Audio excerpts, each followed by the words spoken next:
el territorio, que la componen diferentes elementos, ah, como son el asentamiento, la forma de cómo se asientan las poblaciones, los recursos naturales, los ecosistemas, el marco legal que rige o regula la ocupación del territorio y, por supuesto, hoy en día tenemos que tomar en consideración el cambio climático como un elemento a tomar en cuenta en todas nuestras medidas y acciones que tenemos que hacer para que nuestro territorio, nuestro ambiente, se recupere, se mejore y siga siendo sostenible para las actividades en beneficio de la gente.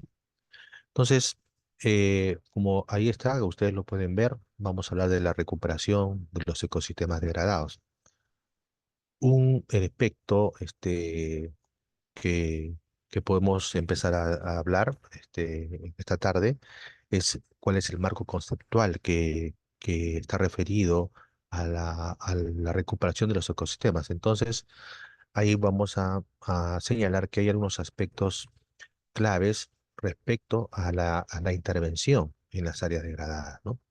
Un primer aspecto que justo acabo de acomodar es que en el país hay diferentes formas en las que se presenta este proceso de degradación. Ahí vemos en la imagen, por ejemplo, en las zonas altoandinas, la desecación de ecosistemas tan importantes como los bofedales en la parte altoandina, de repente para conseguir agua para el riego o traslado de aguas a otras partes, generan una desecación de un ecosistema tan importante para la biología altoandina. Tenemos también a veces los procesos de extracción de leña, igualmente los bosques altoandinos, o el sobrepastoreo que se produce por la gran cantidad de animales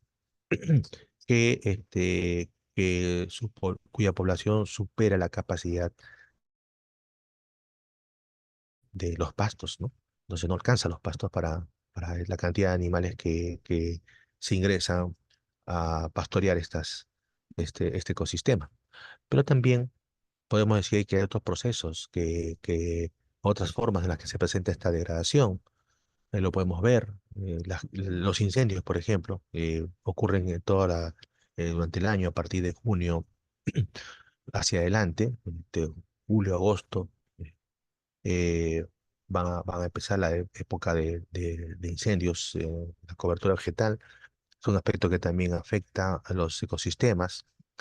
En la costa, la desertificación, y la expansión urbana, ¿no?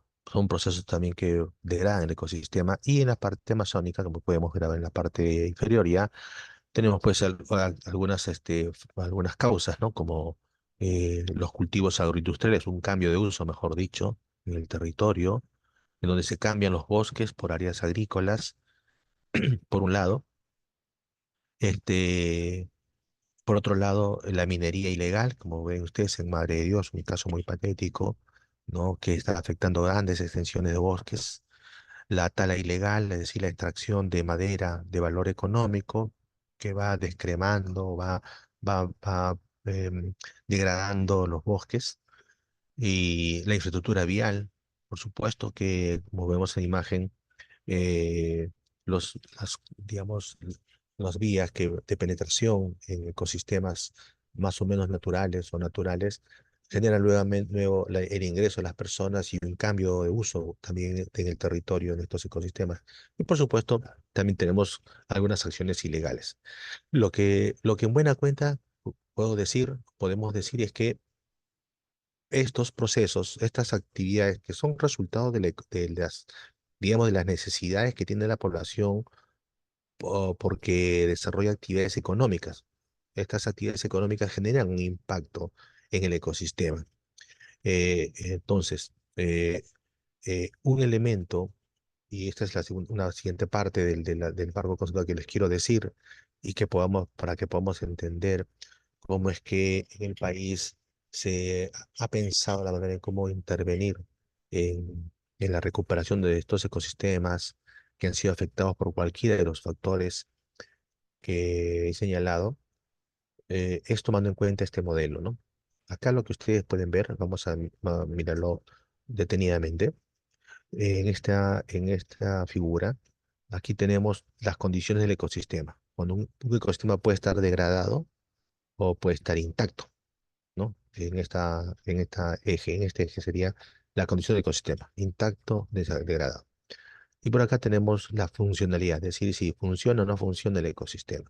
Acá podemos ver en la parte inferior que sin funcionalidad y hacia arriba que tenga la funcionalidad completa. Entonces, cuando un ecosistema está intacto, su funcionalidad es 100%, ¿no?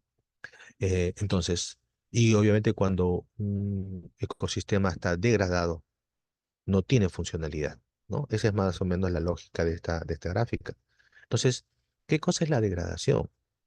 La degradación vendría a ser la pérdida en el largo plazo de la función y los servicios que brinda el ecosistema, que es causado por perturbaciones o alteraciones de las cuales el sistema o el ecosistema no se puede recuperar por sí solo. O sea que la naturaleza, cuando no tiene su capacidad, no alcanza para poder sobreponerse al proceso que la ha degradado, entonces es en ese momento en la que los ecosistemas necesitan una ayuda.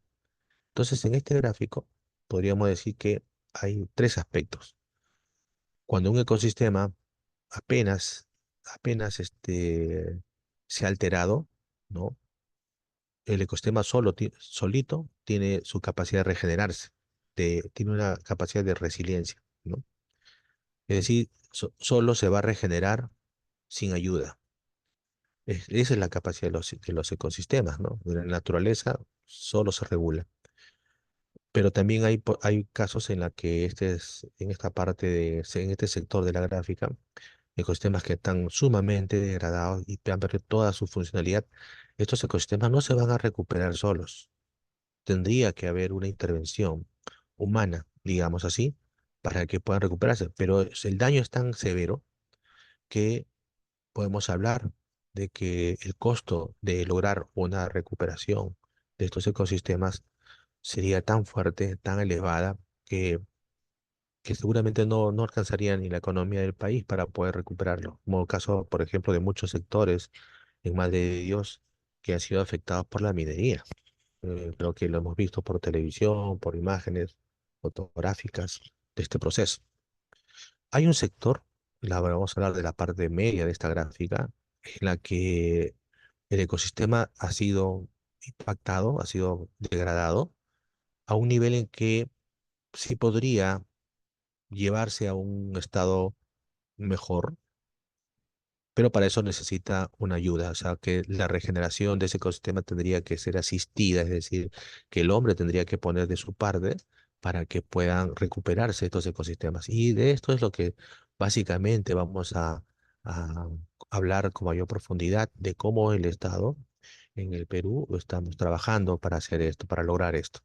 Ahora, esta degradación ocurre mm, en los ámbitos naturales y también en los ámbitos artificializados o antropizados que tenemos en el país, ¿no? Otro aspecto conceptual que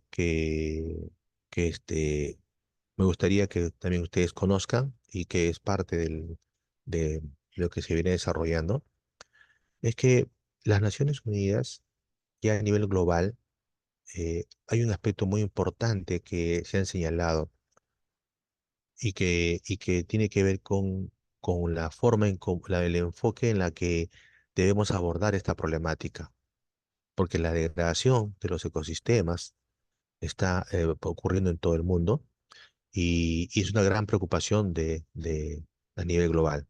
Entonces, como ustedes saben, tenemos tres grandes convenciones a nivel mundial, que es la Convención de Lucha contra la Desertificación, la Convención de Cambio Climático y la Convención de Diversidad Biológica. Y en el marco de estas tres convenciones, el planteamiento ha sido, la orientación es que lo que está sucediendo en el mundo es que estamos haciendo una mala gestión de la tierra, una mala gestión de los recursos de la tierra. Y por lo tanto, la idea es que se pueda trabajar sobre esto y en algún momento lograr un equilibrio entre la degradación y lo que se va recuperando. Y esta balanza que ustedes ven aquí trata de señalar más o menos esto, ¿no? Por un lado tenemos la degradación del pasado, la que hemos generado a través de nuestro desarrollo económico y social, y esta es la nueva degradación, o sea, lo que viene ocurriendo de aquí hacia adelante.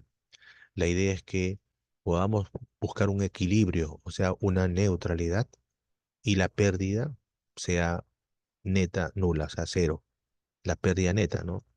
Entonces, para lograr esto, los países tienen que evitar la degradación, y si no la pueden evitar, hay que reducirla, y finalmente, después de evitar, reducir, hay que revertir o recuperar lo que ya se viene degradando. Entonces, este enfoque es el que conduce a países como Perú a implementar acciones para poder recuperar estos ecosistemas que han sido afectados por la degradación. ¿Qué otro aspecto importante que me gustaría compartir también con ustedes sobre, como marco conceptual, es que, fíjense ustedes aquí en esta nueva gráfica, que es una gráfica tomada del Convenio de Diversidad Biológica? Aquí simplemente lo que quiero decir es que el Estado va a centrar sus acciones tanto de conservación, o sea, es decir, para evitar la degradación, como también las acciones de recuperación, teniendo en cuenta que tanto las áreas digamos, los ecosistemas que están conservados y los ecosistemas que están degradados son como dos caras de una misma moneda, ¿no? Este, pero lo que se tiene que hacer es evitar que las presiones afecten la biodiversidad existente en esta zona donde los ecosistemas se mantienen aún conservados y, este, y por otro lado, recuperar los ecosistemas que han sido afectados por la degradación, es decir, la otra cara de la moneda. Entonces, eso es muy importante para poder lograr una intervención adecuada en el territorio. Lo último que está ocurriendo en el mundo es que el, en el año 2022, lo que se llamó la COP5, COP15, perdón, sobre diversidad biológica, se, se llamó la reunión de Kunming-Montreal al 2030, y en esto el objetivo principal de esta reunión global ha sido que el objetivo principal es mantener, que se mantiene, se aumenta o se restablece la integridad, la conectividad y la resiliencia de todos los ecosistemas, aumentando sustancialmente la superficie de los ecosistemas antes del 2050. O sea, que hay una meta hacia el 2050 de todos los países para poder contribuir. El objetivo es que al menos el 30% de, de los ecosistemas degradados que se identifiquen a nivel mundial estén bajo alguna acción de recuperación, ¿no? O restauración como también se denomina, ¿no? Entonces ahí simplemente decir que hay metas específicas, ¿no? Reducir las amenazas, o sea, para evitar justamente que se produzca la degradación, lo del 30% que les acabo de señalar. Pero también hay una meta 11 que es cubrir las necesidades de las personas. Eso es muy importante, estimados, este, que están en el auditorio, ¿no? Estamos, creo que todos de acuerdo, estaríamos todos de acuerdo en que no podemos plantear acciones de conservar la biodiversidad y los ecosistemas y recuperar los ecosistemas cuando tenemos, como sociedad, como poblaciones, tenemos necesidades, o sea, tenemos hambre, necesitamos alimentos. Por eso que hay agricultura, por eso que hay extracción forestal, por eso que hay actividades, porque de alguna otra manera se debe satisfacer las necesidades. Nadie va a conservar y nadie va a recuperar un ecosistema en condiciones de hambre y de pobreza, ¿no es cierto? Entonces, por eso que hay que también tener en cuenta que la restauración o la recuperación o el mantenimiento y la mejora de los ecosistemas o de la naturaleza en general, tiene que estar de la mano con, con el beneficio que se obtiene para la población. Ese es otro aspecto muy importante. Y eso, todo eso ustedes lo van a escuchar o en algún momento van a escuchar seguramente sobre esta meta 2 del marco global de la diversidad biológica. Ahora, ¿cuál es la situación actual de los ecosistemas degradados y que justamente orienta la intervención del Estado? O sea, ¿en qué estado nos encontramos en estos momentos? Hasta ahorita solamente hemos hablado de un concepto, de qué cosa es la degradación, cómo la deberíamos entender y cómo es la mirada de a nivel global que estamos teniendo sobre esta problemática. Pero es un problema que no es de otros países solamente, es un problema que estamos viviendo actualmente en el Perú. Entonces, este mapa que yo les he traído aquí, esto que parece una radiografía, efectivamente es una radiografía hecho a partir de información geográfica, de una aplicación de un modelo de análisis que combina todos estos tipos de presiones que ustedes ven en el cuadro, ¿no? Los ambientes construidos, la densidad de la población, el uso de la tierra, las vías de accesibilidad, tanto terrestre como acuática, las redes de infraestructura de energía, gas, petróleo, minería, entre muchas otras, otros insumos importantes y a través de un modelo de análisis científico muy reconocido, Venter, que ha analizado para países como Perú cuál es el grado del impacto que tiene las actividades humanas en la naturaleza. Y esto que ustedes ven aquí se llama mapa de la huella humana. O sea, esto que ustedes ven como si fuera una radiografía, este, las partes blanquecinas, así como cuando uno tiene un pulmón afectado por el COVID, no sé si alguna vez han podido observar, este, justo las zonas blanquecinas son la zona que está afectada del pulmón, pues esto es, digamos que es análogamente lo mismo, ¿no? Vemos el Perú y vemos como grandes zonas, específicamente ahí blanquecinas, que está eh, este, afectando la naturaleza. De hecho, es así, ¿no? Entonces, este es el mapa de la huella humana. Este es el mapa que muestra cómo hemos venido impactando sobre la naturaleza durante largo tiempo. Entonces, ¿qué cosa queremos decir entonces con esto? Que efectivamente, como ya lo dije hace un ratito también, el resultado del desarrollo necesariamente ha tenido que conllevar a un deterioro de la naturaleza.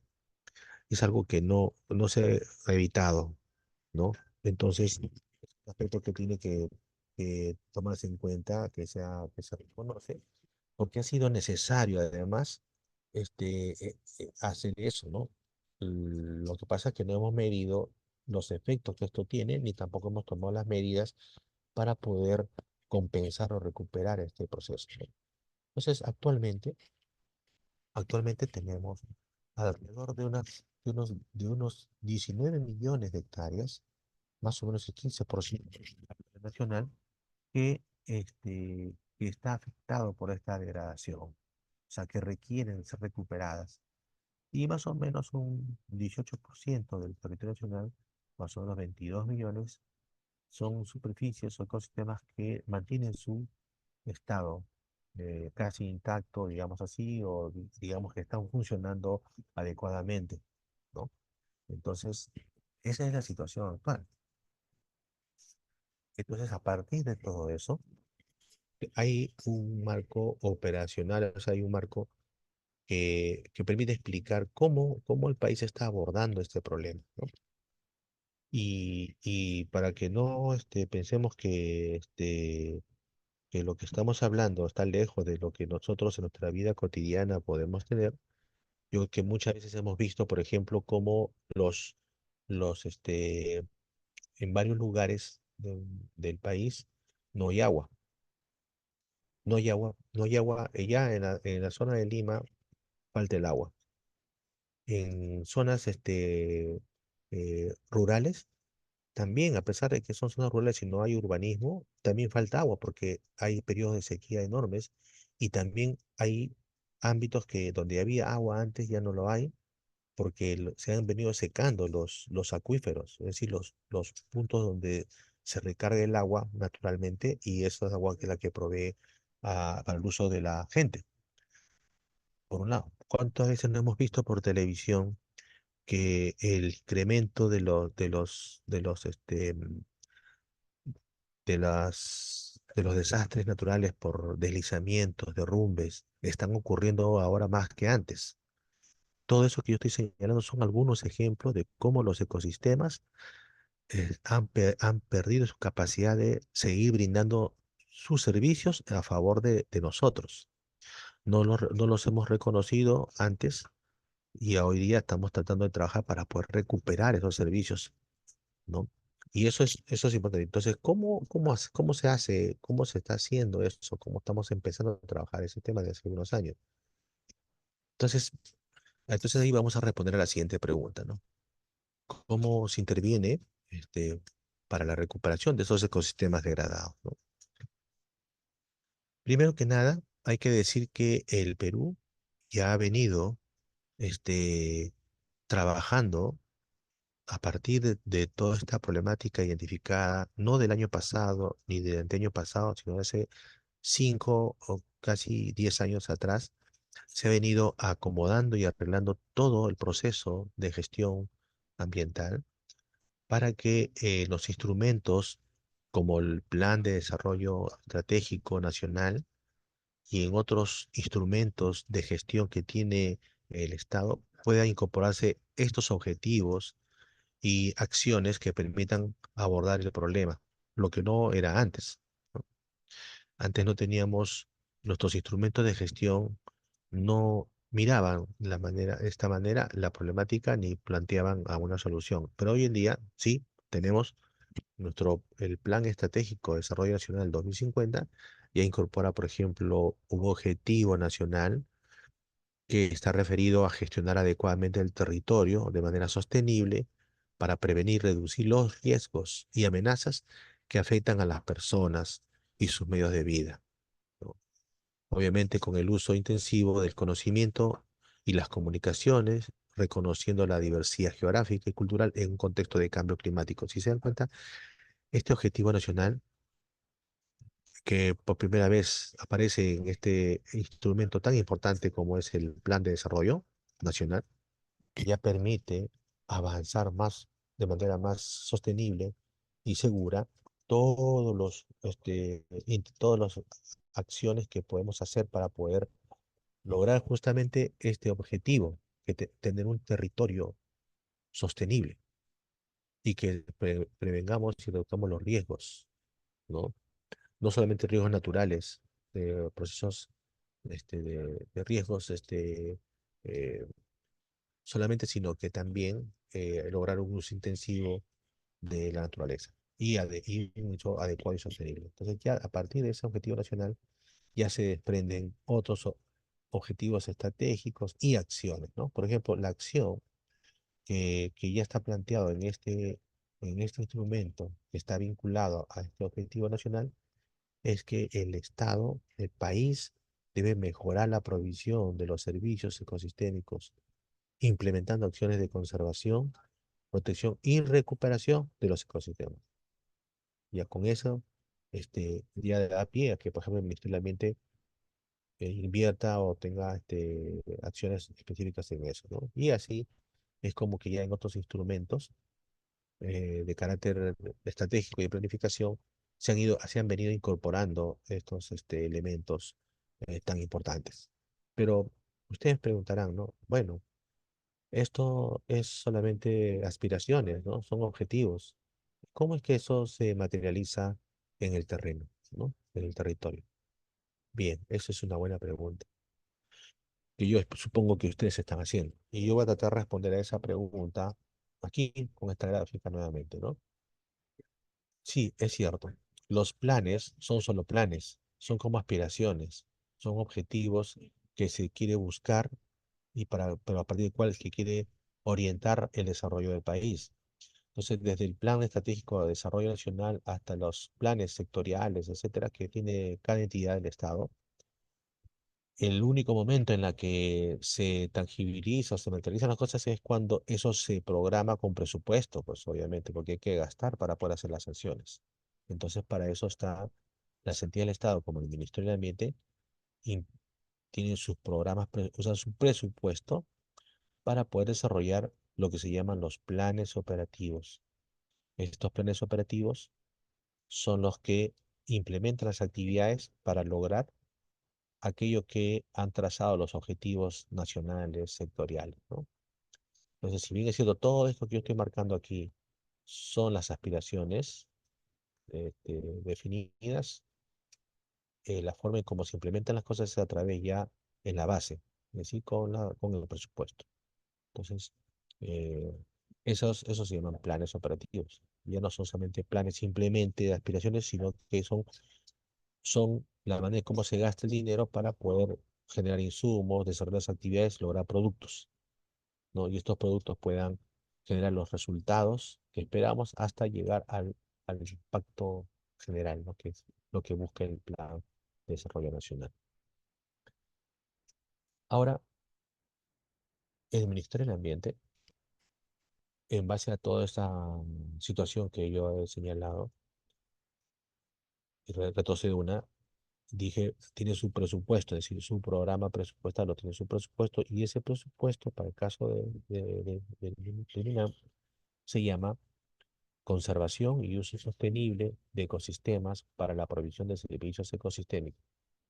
O sea, todo el dinero, todo el presupuesto que tiene el MINAM está englobado en un programa presupuestal que se denomina así, en donde el problema que quiere resolver es que re- es atacar o hacer frente a esta creciente degradación de los ecosistemas, ¿no? Entonces, la entidad responsable de este programa es el Ministerio del Ambiente, pero ¿quiénes participan? Participan los gobiernos regionales y los gobiernos locales, ¿no? Entonces, el Ministerio del Ambiente lidera este programa presupuestal, pero lo trabaja en coordinación y lo trabaja eh, con la participación del gobierno regional, del gobierno local. Y básicamente este programa presupuestal busca tener tres productos. Uno, que en el periodo de tiempo que este programa se ejecuta, debemos lograr mantener los ecosistemas conservados, pero también recuperar los ecosistemas que se han degradado. Y un producto tres, que es que todas las entidades, los proyectos, las empresas, etcétera, cumplan con sus objetivos y compromisos ambientales, ¿no? O sea, que no generen impactos ambientales o que traten esos impactos ambientales y no afecten el ambiente. Avanzamos un poquito más. Eh, cómo así es que hemos logrado identificar entonces dónde está esa degradación? Este mapa que ustedes ven a la izquierda, este otro mapa, lo que muestra es en rojo todas las zonas tenemos indicios de que hay una degradación. Si bien es cierto, se ve mucho más teñido en la zona de la parte amazónica, como ustedes pueden apreciar, porque en efecto hay una degradación fuerte por la deforestación que hay anualmente en la Amazonía peruana, pero eso no significa que en la zona andina, en la zona costera, no haya degradación. Sí hay, de repente no se aprecia muy bien por la escala en la diapositiva, pero está presente. Entonces, eh, eso significa que esa degradación existe y cómo se ha identificado. Se ha identificado básicamente tomando en cuenta estos tres indicadores justamente la Conferencia de Naciones Unidas para la lucha contra la desertificación. Y lo que básicamente se ha planteado es que todos los ecosistemas que han sufrido una pérdida total o parcial de algunos de sus factores de producción, es decir, el suelo o la vegetación o la diversidad biológica en el ecosistema, si se ha sufrido una pérdida total o parcial de alguno de esos componentes que alteran su estructura y funcionamiento, entonces se puede decir que es un ecosistema que ya no tiene la capacidad de proveer bienes y servicios. Por lo tanto, es un ecosistema degradado. Entonces, lo que se ha hecho es utilizar estos insumos, estos criterios que nos ha marcado este, una de las convenciones globales que tiene el mundo para poder identificar esta degradación. ¿Cómo se ha hecho eso? Voy a explicarles un poquito y tratar de ser lo más didáctico posible. Ustedes saben que el territorio está observado constantemente por los satélites. Entonces, los satélites generan información constantemente de todo el territorio nacional, de todo el mundo. Estas imágenes son las que nos sirven a nosotros para poder analizar los cambios en la cobertura de la Tierra, ¿no? O sea, cuando pasa de una zona natural a una zona artificial, porque, por ejemplo, hay una urbanización o se deforesta parte de un bosque para convertir en cultivo, todos esos cambios son identificados en las imágenes, ¿no? Las imágenes están constantemente observando la Tierra. Y ahí también se analiza cómo es que los bosques, por ejemplo, se van fragmentando, es decir, van perdiendo poquito a poquito, van apareciendo poco a poco parches de áreas en blanco que van generando esa fragmentación. O, por último, mirar cómo es que los ecosistemas que todos los años deben producir una misma cantidad de vegetación o de biomasa, todo el tiempo poco a poco van a ir disminuyendo esa posibilidad de poder producir la misma cantidad de biomasa a lo largo del tiempo.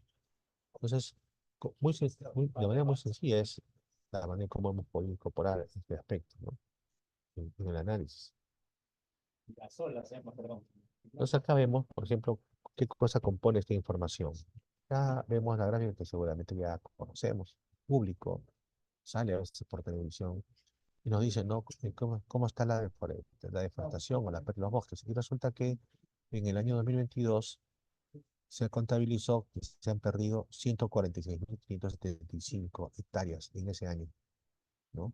En ese año.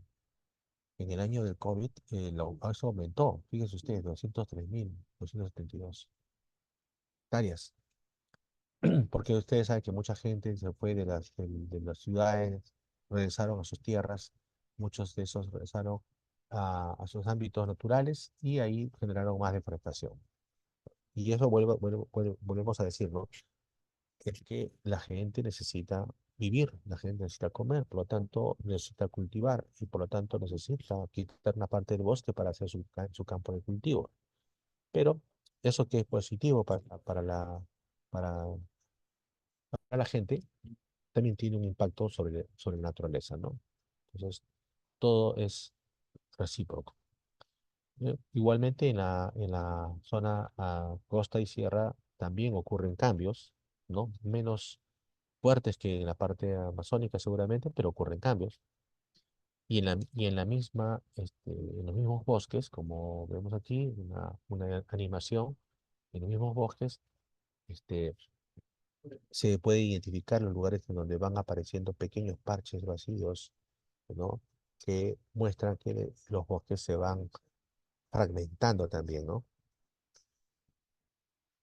Y por supuesto, cuando uno mira las mismas imágenes del satélite, que son como un registro, eh, digamos así, fotográfico, un registro de muchos años de cómo está funcionando el ecosistema, y aquí vemos esta gráfica, que es como un electrocardiograma, digamos así, si uno piensa en el corazón.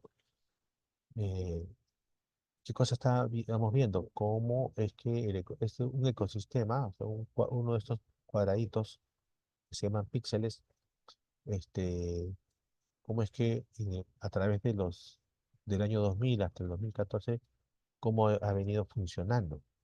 Si es que ha venido, esta gráfica muestra cómo es que este ecosistema ha venido produciendo la misma cantidad de vegetación, biomasa en esos años.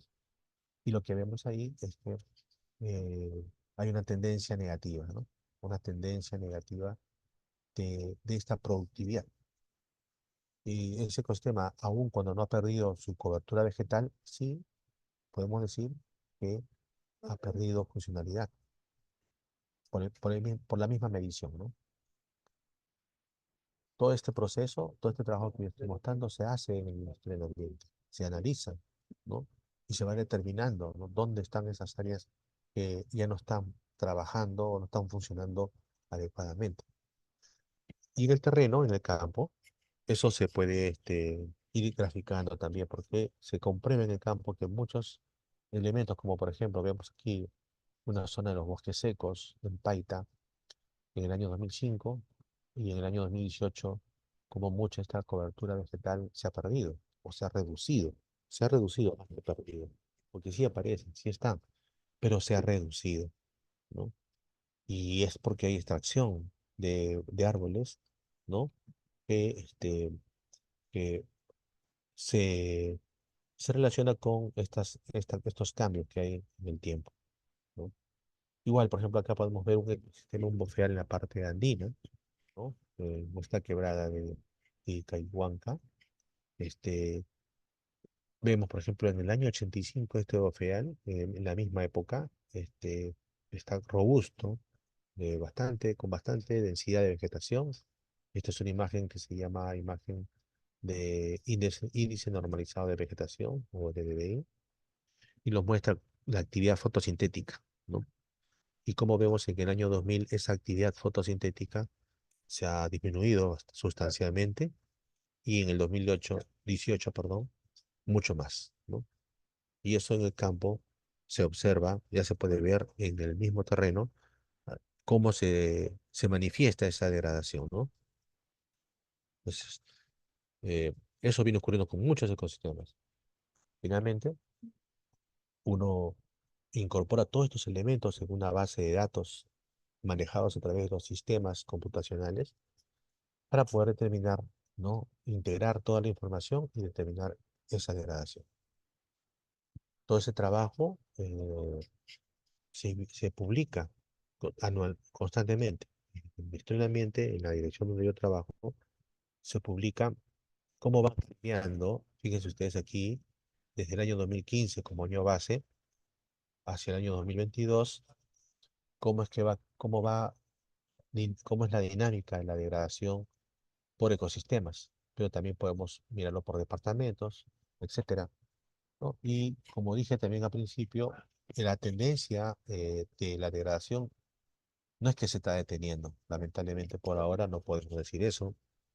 Eh, lo que sí podemos decir es que viene generándose un aumento, pero que debería ser en el tiempo cada vez más lento la tasa de degradación, hasta que llegue en un momento a detenerse y empezar a revertirse, ¿no? Ese es, ese es el objetivo. Y un trabajo, y este gráfico parece algo complejo, pero lo voy a explicar de la siguiente manera, ¿no? Para lograr lo que estamos diciendo que debemos hacer, el trabajo es conjunto. Es un trabajo no solamente denominado, sino también un trabajo a nivel de las regiones, los gobiernos regionales, incluso hasta el nivel local. En este problema todos estamos involucrados. Si bien es cierto, el Ministerio del Ambiente hace un análisis a nivel nacional para poder identificar las zonas donde se tiene que intervenir para poder recuperar estos ecosistemas degradados, y los prioriza, ¿no? Actualmente hablamos de 3,2 millones de hectáreas que hemos priorizado para, para este problema, y se denomina la brecha, ¿no? Pero en el nivel regional hay un análisis mucho más profundo que permite categorizar las áreas degradadas en función no solamente al ecosistema en que está presente, sino también al origen de esa degradación, es decir, si es antrópico o natural, y también conocer la intensidad de esa degradación. ¿Para qué explico eso y para qué sirve todo eso? Para que los gobiernos regionales puedan implementar sus proyectos de recuperación. Y en el nivel local, de la misma manera, de la misma manera.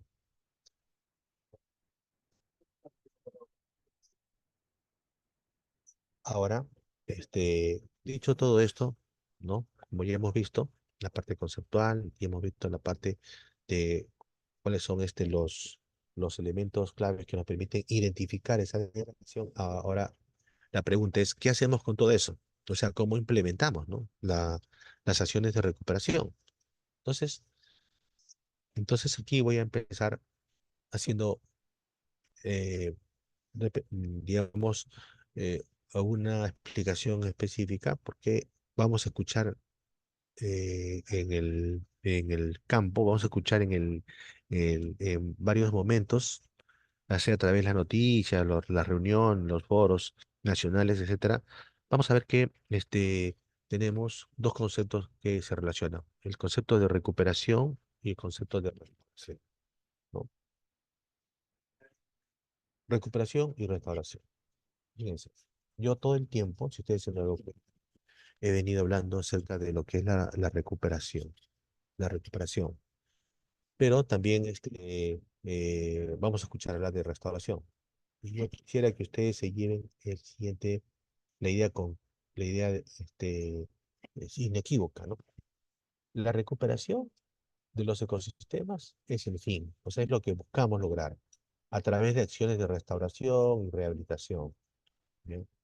Entonces, la restauración, esa es la recuperación. Y la restauración es una actividad que se aplica para poder lograr la recuperación, ¿no? De un ecosistema que ha sido afectado en su integridad, en su sostenibilidad, etcétera, ¿no?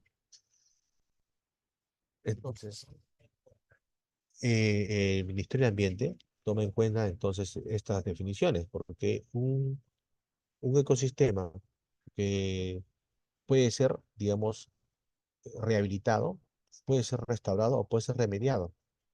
Y a todo eso se le denomina la recuperación de las áreas degradadas, ¿no? Si ha sido contaminado, entonces lo que la acción es la acción de remediación. Si lo que buscamos es lograr que el ecosistema llegue a un estado natural, se devuelva a su estado natural, digamos así, podemos hablar de restauración. Pero si no va a volver a su estado natural, ese ecosistema, podemos llegar a una rehabilitación, es decir, que alguno de los elementos o factores del ecosistema puede mejorarse o recuperarse, ¿no?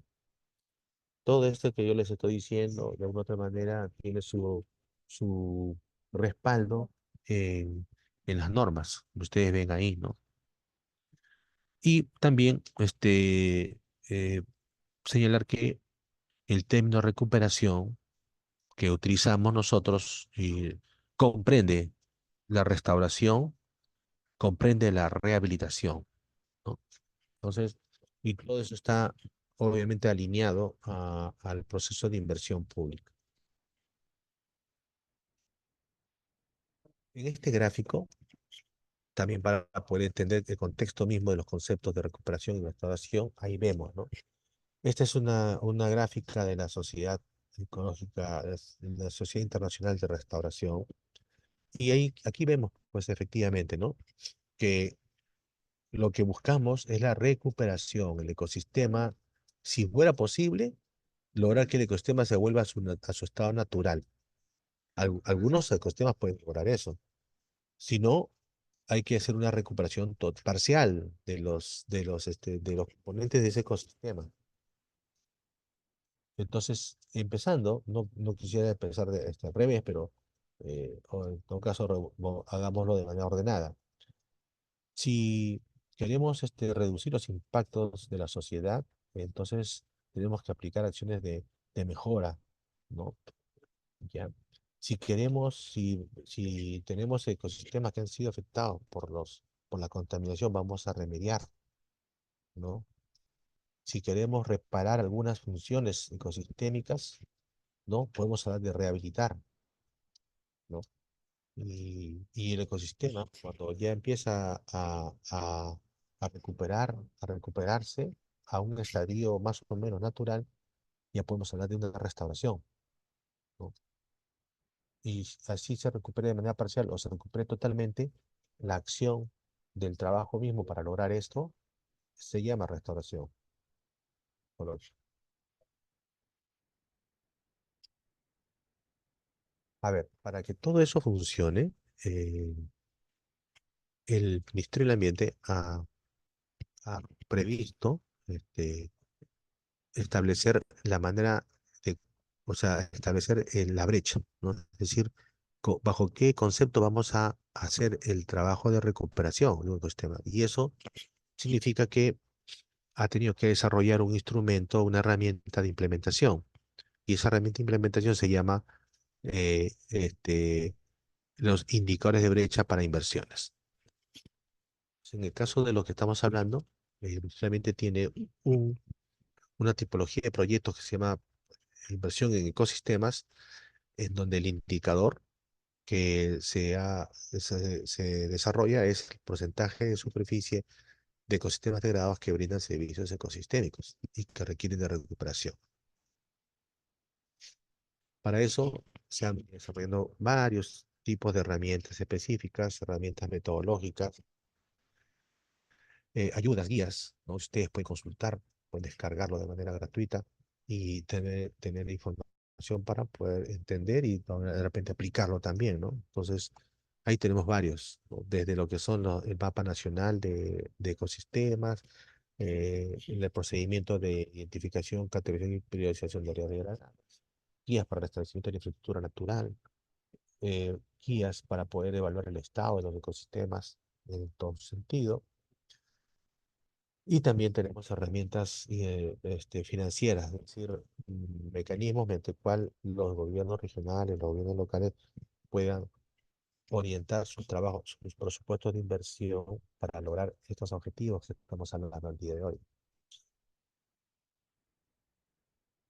Todo esto que estoy diciendo se hace de manera articulada, o sea, no se hace, no es que el Ministerio de Ambiente hace su trabajo por un lado y el gobierno regional de Cusco hace su trabajo por otro lado y el gobierno local de Quiquinquirá hace su trabajo por otro lado, no, sino hay un trabajo articulado. Es lo que se procura, ¿no? Es perfecto, pero tratando de hacer este trabajo, en donde el Ministerio del Ambiente, como en el caso de la Dirección de Ordenamiento Territorial y Gestión Integrada de Recursos Naturales, identifica las oportunidades de inversión en el territorio para que se apliquen conjunto de mecanismos financieros como ahora impuestos, inversión pública, merece, etc. Y además que se apliquen los conceptos técnicos, se apliquen los criterios técnicos para poder recuperar esos ecosistemas. Pero ¿quiénes son los que implementan los proyectos? Son los gobiernos regionales y los gobiernos locales. Los gobiernos regionales y los gobiernos locales son los que ejecutan las acciones, ¿no? Principalmente. Acá vemos un ejemplo de cómo, bueno, este es Moquegua, perdón. Moquegua identificó hace un año y medio, 2 años casi, su mapa de áreas degradadas. Todas esas son las zonas degradadas que tiene Moquegua. Ahí vemos incluso sus superficies, ¿no?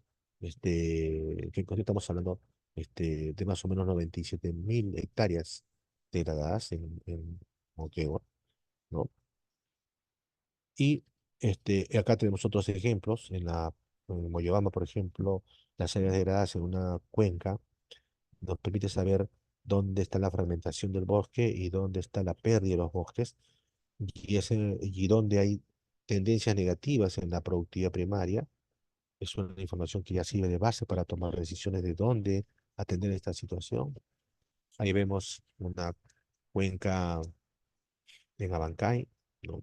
Donde observamos en color rojo los cambios en la cobertura de la tierra, y en amarillo las zonas donde año tras año se ha perdido eh, la productividad de esas tierras, ¿no? Entonces, todos esos son ejemplos de cómo es que al usar la información y el análisis, ya no estamos ciegos para poder intervenir en estos procesos. Y podemos, como aquí en la lámina se muestra, podamos empezar a plantear los proyectos que se necesitan para poder recuperar estos ecosistemas degradados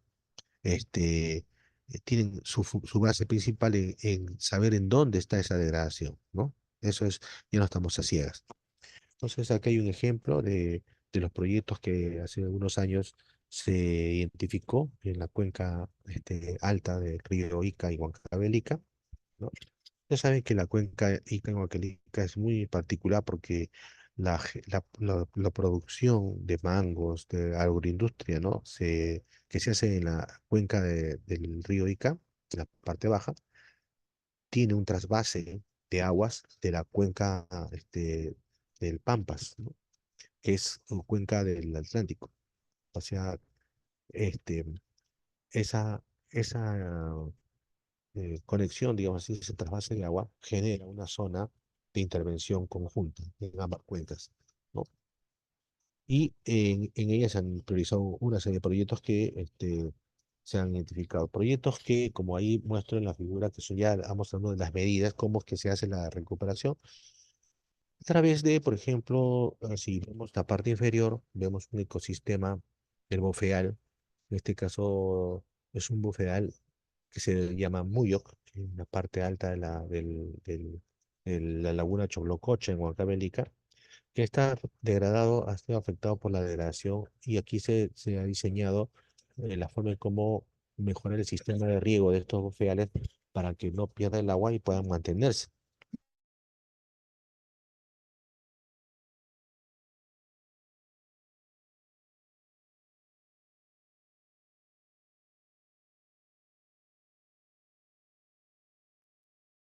William, William, hola.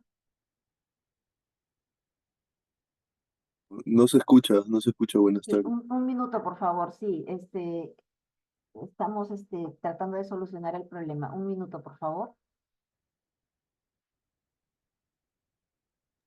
Sí, aló, Marta. Sí, sí, no sé por qué se apagó tu sonido. Ya, pues sí, parece que se fue el internet, me imagino, porque acaba de abrirse esta ventana. Y no sé si se está observando la presentación. No, la presentación ya no está. A ver, vamos a volver a... Ah, ok, Vamos a ver. gracias.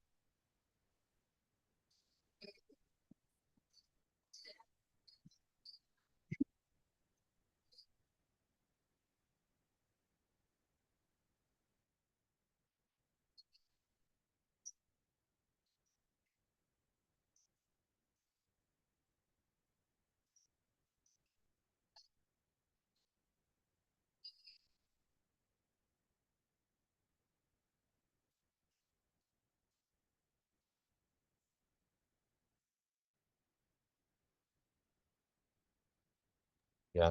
Em, a ver, Ya, ahora sí se ve, ahora sí se ahora ve. sí, pero ya. Lo que no sé es de qué parte se dejó de escuchar. Em, no sé si alguien puede En señalar esta diapositiva estabas, sí. si estaba... Ah, en esta diapositiva, ya perfecto. Bien, entonces sí, entonces no se perdió mucho, porque estaba justo diciendo que a partir de dónde se identifica concretamente estas zonas que requieren de ser recuperadas, es que se formulan los proyectos, ¿no? de recuperación, ¿no? Esa era la idea de que todos podamos entender cómo es la secuencia de intervención, ¿no?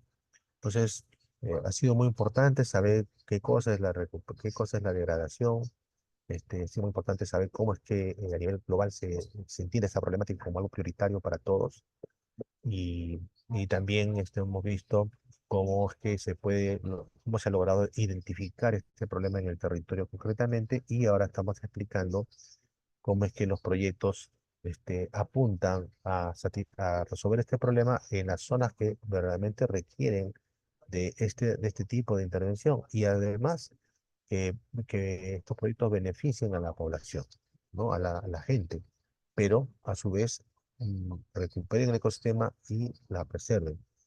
Y decía que en ese trabajo técnico ya, los proyectos de recuperación tienen que ver con el desarrollo o la implementación de un conjunto de medidas, ¿no? Un conjunto de medidas.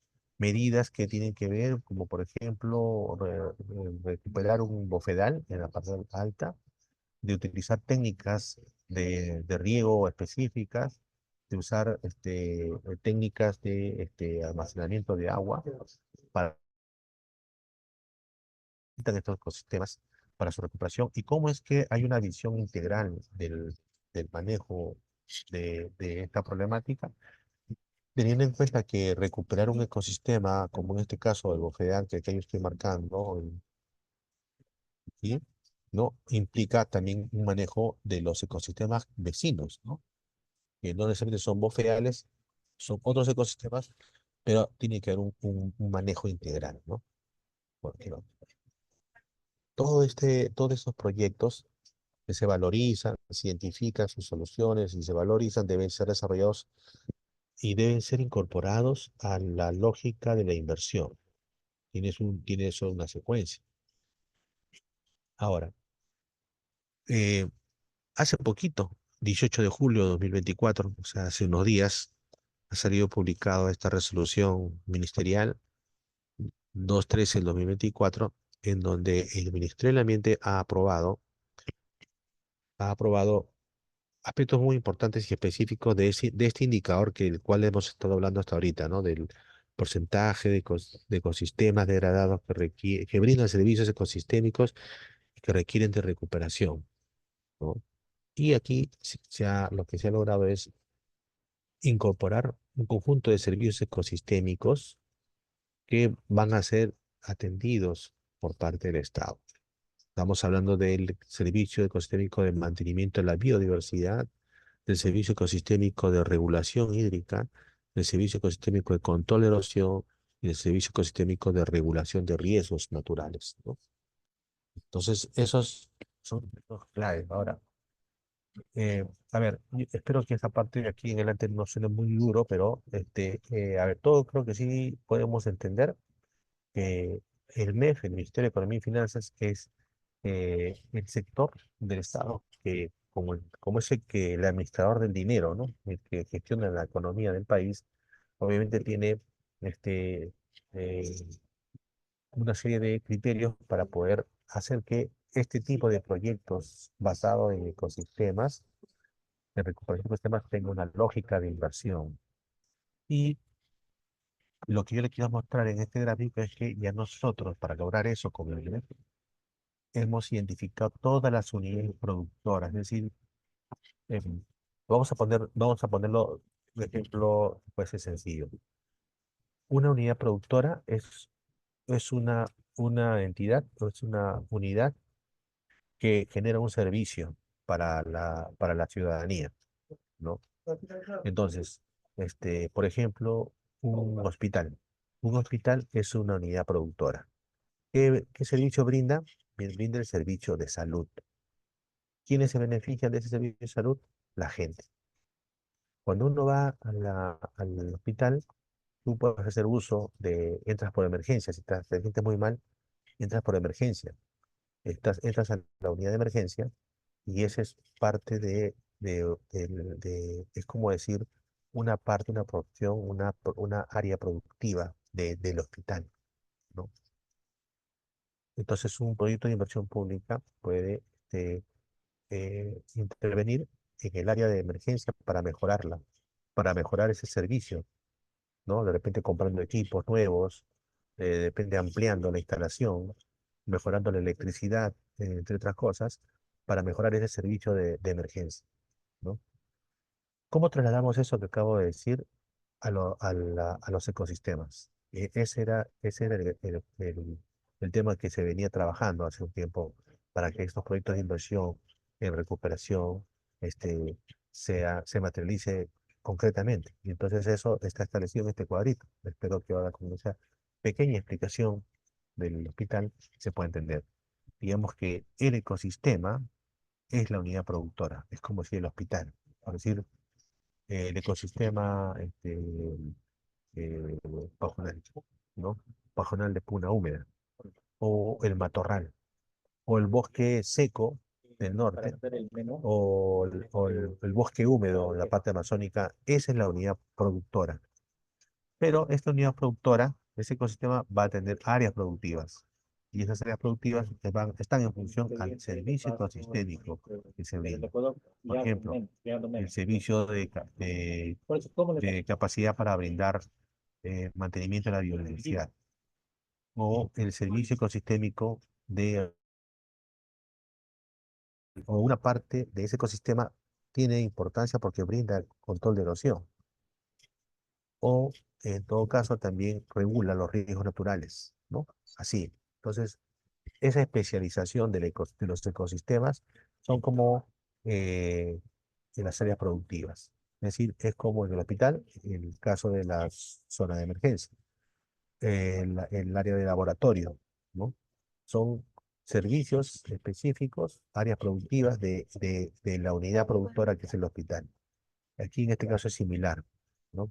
El área productora es el ecosistema matorral desértico y en ese ecosistema podemos encontrar partes de ese ecosistema que brindan un servicio de regulación hídrica, otra parte de control de erosión, otra parte de regulación de riesgos, y esas áreas productivas son las que se pueden mejorar en cada caso, ¿no? Con inversión. Bueno, esto aquí es gente para mostrar que todo es un análisis bien específico que hemos hecho para poder encontrar dónde están esas áreas que regulan, hacen regulación hídrica, dónde están esas áreas que te brindan el servicio de control de erosión, dónde están esas áreas que regulan los riesgos, entre otros, ¿no? Y si esas áreas o esos ecosistemas que cumplen esa función ecosistémica tienen áreas degradadas, entonces esas son las zonas donde tiene que trabajar, donde tiene que el Estado invertir. En este mapa lo que estamos viendo es justamente eh, en el caso de regulación hídrica. En el caso de regulación hídrica, perdón, de regulación de riesgos, ¿no? Esto que están en rojo son todas esas zonas que brindan ese servicio ecosistémico, pero que están degradados, ¿no? Entonces, en todos estos rojos se debe intervenir con proyectos para poder recuperar ese servicio ecosistémico. Entonces, esto se aplica un poquito más en detalle, como vemos aquí. El mapa son dos mapas, ¿no? Un mapa que tiene el límite distrital, un distrito, ¿no? En ese distrito tenemos el mapa del servicio ecosistémico William, disculpa, creo que el volumen está un poco malo. Y a ver, ahora, Sí, sí, sí, mucho mejor. sí, ya. Entonces decía que, gracias por avisarme, Marta. Entonces decía que en este mapa vemos un distrito y en ese distrito hemos sobrepuesto los mapas de servicios ecosistémicos. En amarillo, el de regulación de riesgos, en rojo, el de control de erosión, en azul, que vemos por aquí, el de regulación hídrica. Entonces, en este distrito, los ecosistemas tienen diferentes servicios ecosistémicos, ¿no? Y eso está básicamente englobado en dos ecosistemas, ¿no? Este ecosistema que vemos en la figura de la derecha, el matorral andino, y en este ecosistema que es el desierto costero. Entonces, cada unidad, cada numerito que ustedes ven ahí es como el área productiva, ¿no? Es decir, como la zona de emergencia, la zona de laboratorio del hospital. En este caso es nuestro ecosistema y nuestros servicios ecosistémicos. Entonces, y con esa mirada, entonces ya podemos saber el Estado, la inversión pública ya puede saber, en este caso depende del gobierno municipal o es el gobierno regional, que ya sabe en dónde tiene que intervenir y con qué y para qué, ¿no? Cosa que no teníamos antes. Ese es un cambio muy importante en relación a este tema que hemos logrado como Ministerio del Ambiente y con el manejo de la información. Ahora podemos tener varias áreas, unidades productivas, ¿no? Y estas unidades productivas están cuantificadas este, en cuáles son las áreas que tienen que intervenirse por el tema de regulación, de riesgos, cuáles las que tienen que estar intervenidas por el tema de regulación hídrica, cuáles son las que tienen que estar intervenidas en el tema de control de erosión, o cuáles en los casos daría un mix, ¿no? Entre regulación, entre entre riesgos y erosión, y entre riesgos y la regulación hídrica, ¿no? Etcétera. Eso es importante. Entonces, ya una vez teniendo todo esto, que los proyectos de inversión ya deben aplicar las medidas, ¿no?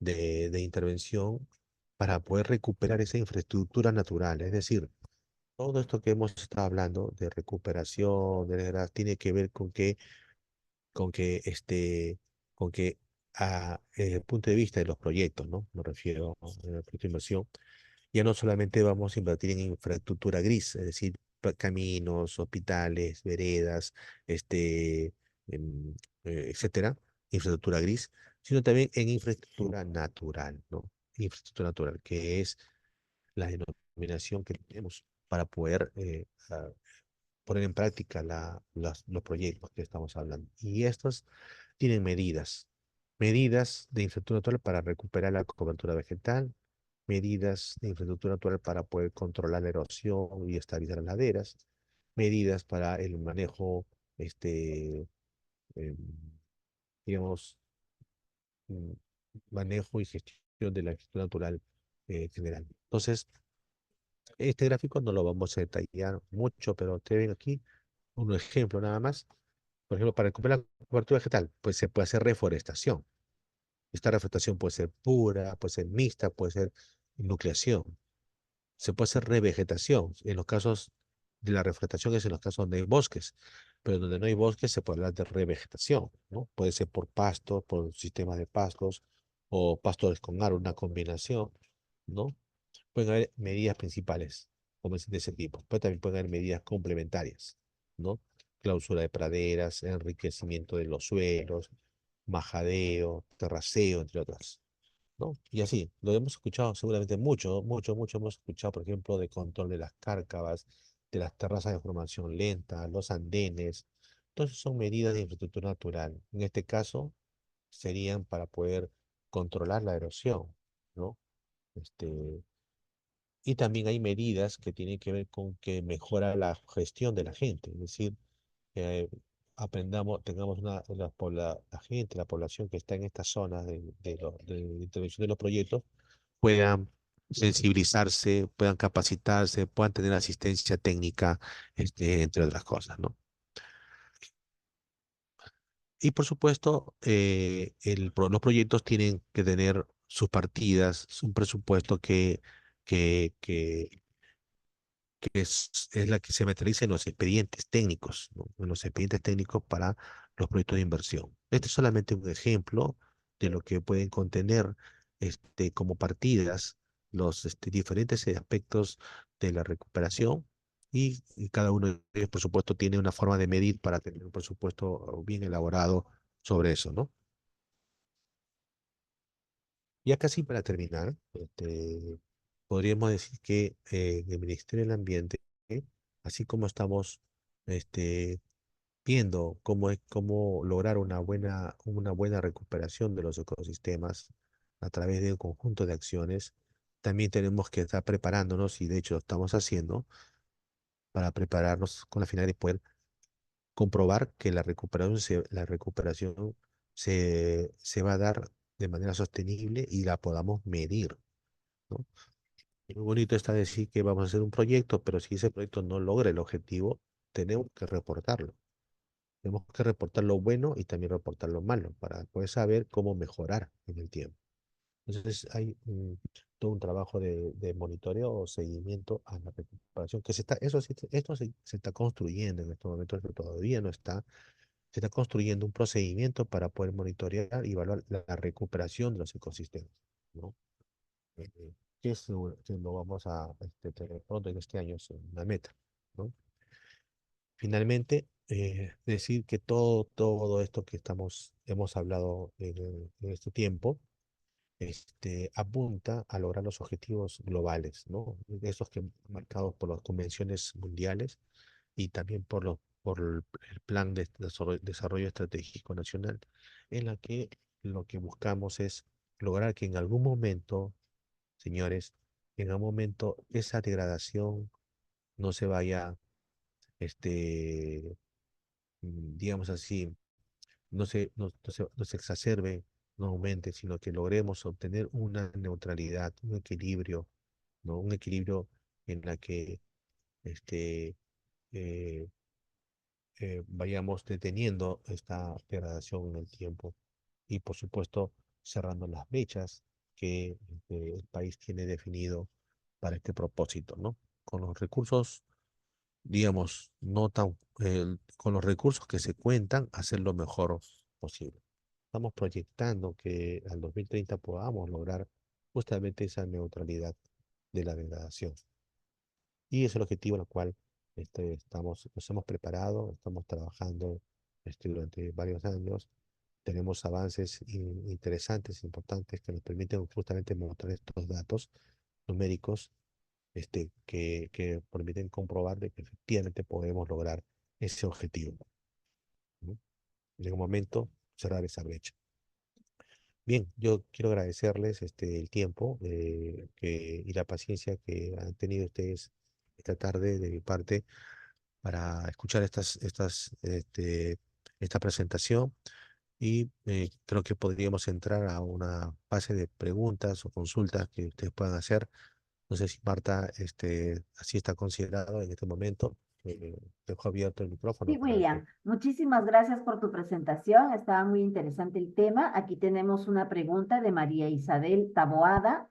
Dice, ¿qué papel juegan las comunidades locales y las organizaciones de la sociedad civil en los procesos de recuperación de áreas degradadas? Muy buena pregunta. Sí, el rol es fundamental porque el actor principal de la recuperación, tanto de la conservación de los ecosistemas como de la recuperación, son las comunidades. Es la población que habita en las zonas donde está el problema.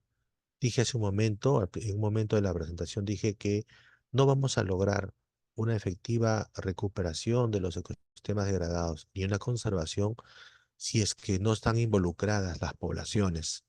Si es que la misma población que se beneficia de los ecosistemas no está involucrada en estos procesos de recuperación, no vamos a lograr el objetivo. Entonces son los actores principales de este proceso a los cuales el Ministerio del Ambiente eh, los tome en cuenta.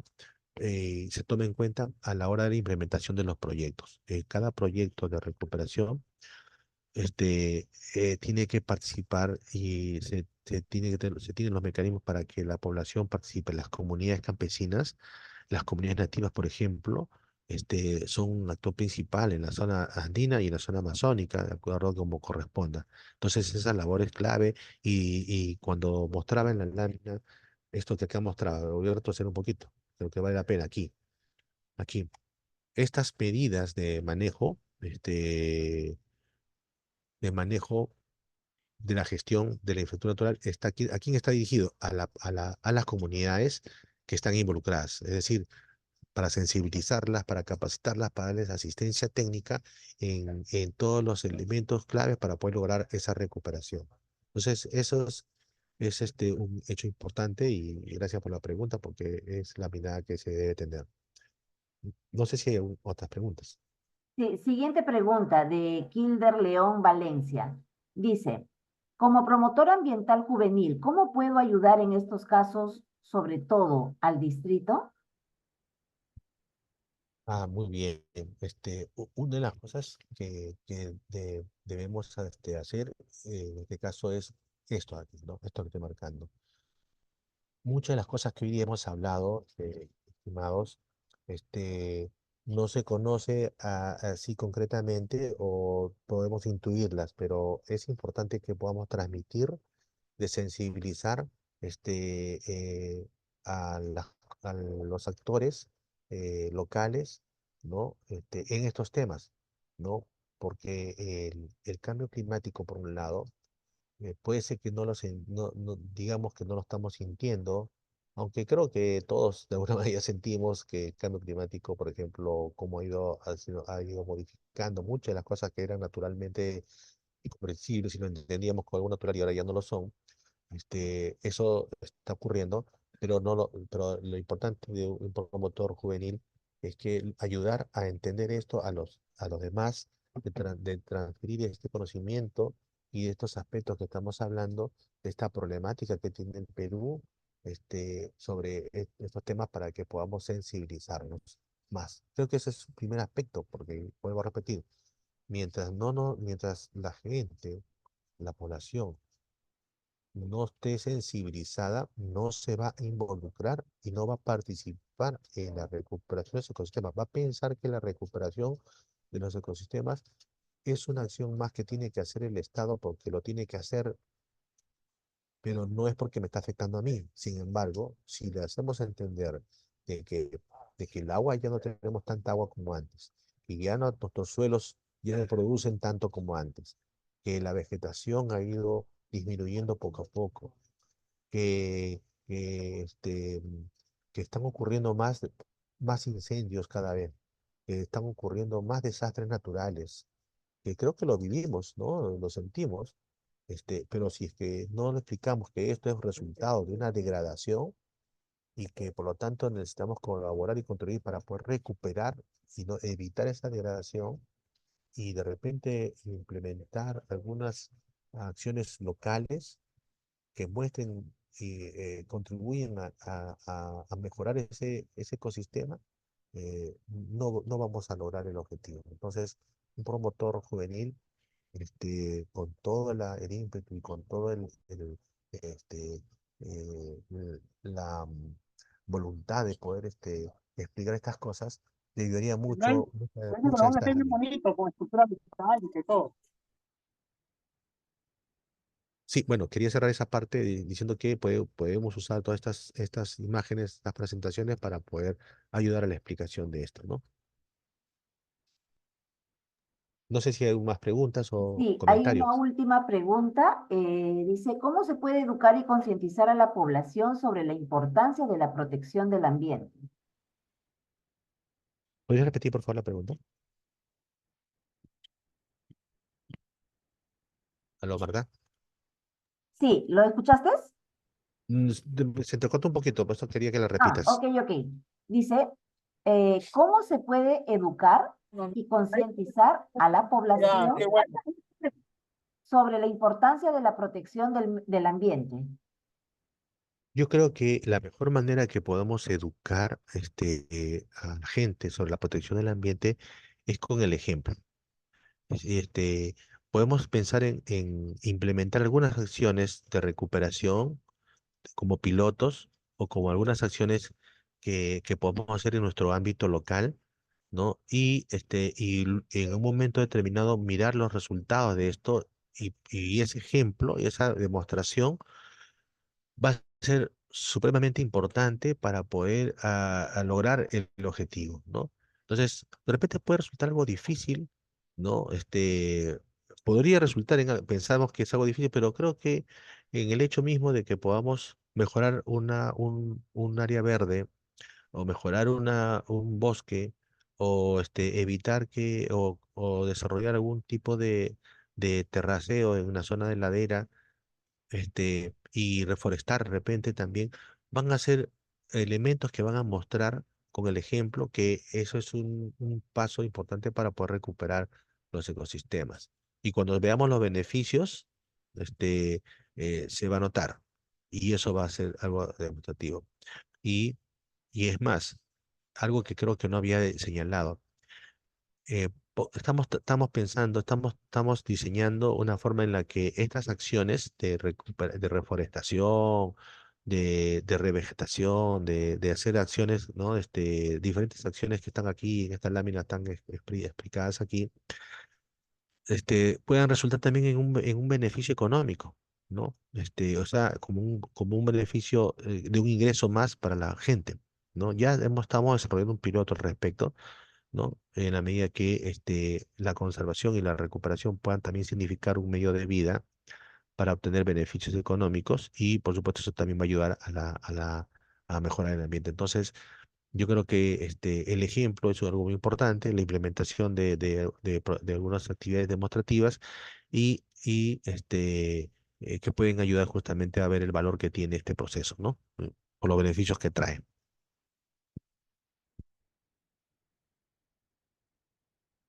Bien. creo que ya no hay ninguna otra pregunta. A ver, no hay ninguna otra, creo que fue la última. Bien, muchísimas gracias, William. Eh, Gracias por brindarnos tus conocimientos, por haber compartido esta importante presentación. Más bien te vamos a agradecer que nos puedas compartir tu PPT para poder hacerles llegar a todos nuestros amigos promotores ambientales comunitarios de las municipalidades del país. Bien. Eh, bueno, Con todo gracias, gusto. William. Y con ustedes nos quedamos para hacerles recordar que se inscriban, ¿no? Ahí les he hecho llegar el link. Ahorita les vuelvo a pasar el link para su inscripción.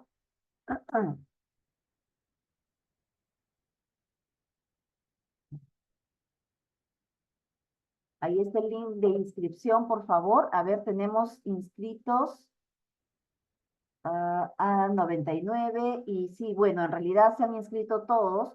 Muchísimas gracias por su participación. Los esperamos la próxima semana con el tema de régimen especial de la gestión y manejo de los residuos de aparatos eléctricos y electrónicos. Para ello tendremos la participación de la especialista en gestión de residuos sólidos, Sandra Leticia Matos Paredes. Bien, entonces los esperamos la próxima semana. No se olviden que también los materiales pueden encontrarlo en el link que se les adjunta. Lo voy a colocar también en el chat. A ver, un minuto.